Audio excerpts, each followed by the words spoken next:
নমস্কার, স্বপ্ন awake news নেটওয়ার্কে স্বাগত। স্বপ্ন নিউজের পর্দায় রয়েছে আমি পিয়ালি। 18ই জানুয়ারির দিকে তাকিয়ে আছে রাজ্য, দেশ তথা গোটা বিশ্ব। 2024-এর 9ই আগস্ট আরজি করে ঘটে যাওয়া সেই নৃশংস ঘটনায় ধৃত সঞ্জয়কে সাজা শোনাবে শিয়ালদহ আদালত। তবে সেই বিচারে বিন্দু মাত্র বিচলিত হচ্ছেন না নির্যাতিতার পরিবার, উল্টে আরো সুর চড়িয়েছেন তারা।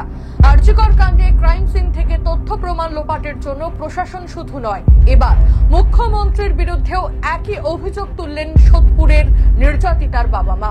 এখানেই শেষ নয়, 9ই আগস্ট পরিবারের সঙ্গে কোনো কথা না বলে হাসপাতালে 1.5 ঘন্টা রাজ্যের মুখ্যমন্ত্রী মমতা বন্দ্যোপাধ্যায়কে সঙ্গে নিয়ে রহস্যজনকভাবে আরজিকর মেডিকেল কলেজের প্রাক্তন প্রিন্সিপাল সন্দীপ ঘোষ পানিহাটির বিধায়ক নির্মল ঘোষের সঙ্গে কিসের মিটিং করছিলেন, সেই আলোচনা নিয়েও এবার প্রশ্ন তুলল নির্যাতিতার পরিবার।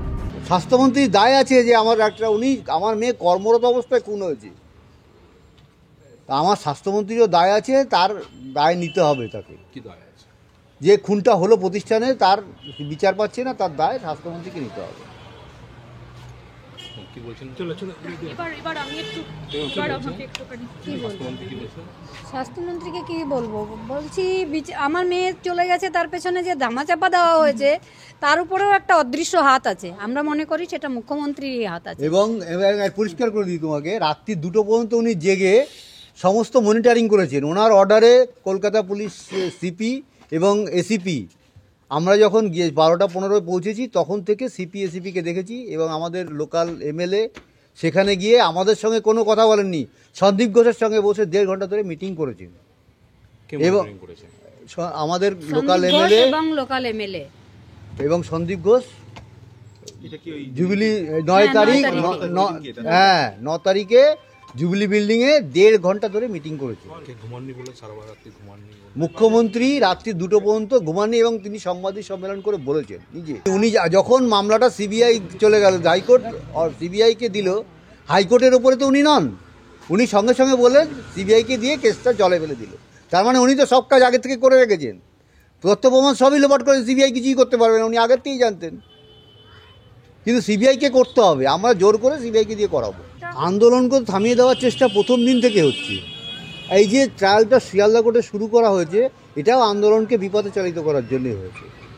মানুষের মনের মধ্যে ঢুকিয়ে দেওয়া যে বিচার প্রক্রিয়া শুরু হয়েছে, আবার আন্দোলন কিসের? এখন বিচার প্রক্রিয়া শুরু হয়েছে, কিন্তু তদন্ত প্রক্রিয়া তো শুরু হয়ইনি। তদন্ত সিবিআইও করছে এবং ক্যালকাটা পুলিশ তো প্রথম থেকে করেছে।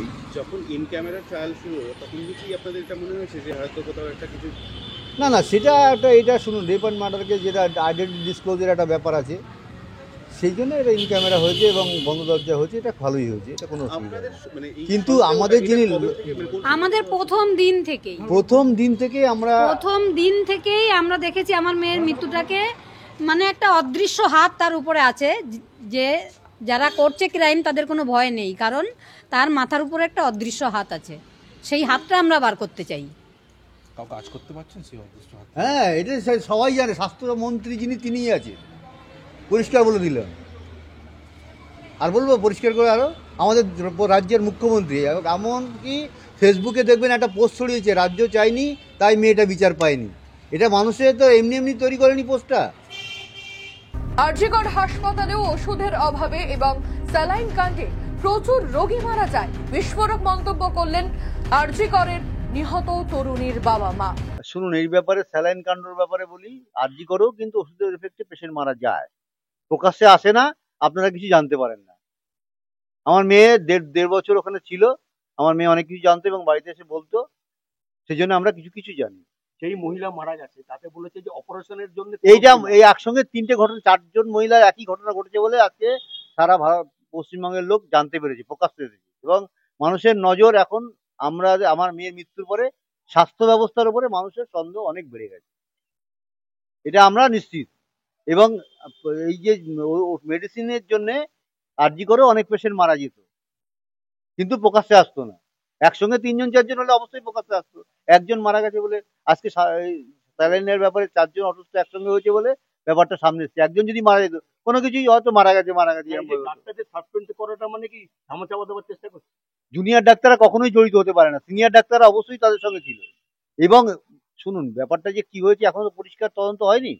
তদন্ত পরিষ্কার যদি হয় তাহলে নিশ্চয়ই সমস্ত ব্যাপারটা সামনে আসবে। পোস্টমর্টমে বলেছে যে মানে ইয়ে হয়েছে আপনার অপারেশনের জন্য কোনো দায়ী নয়।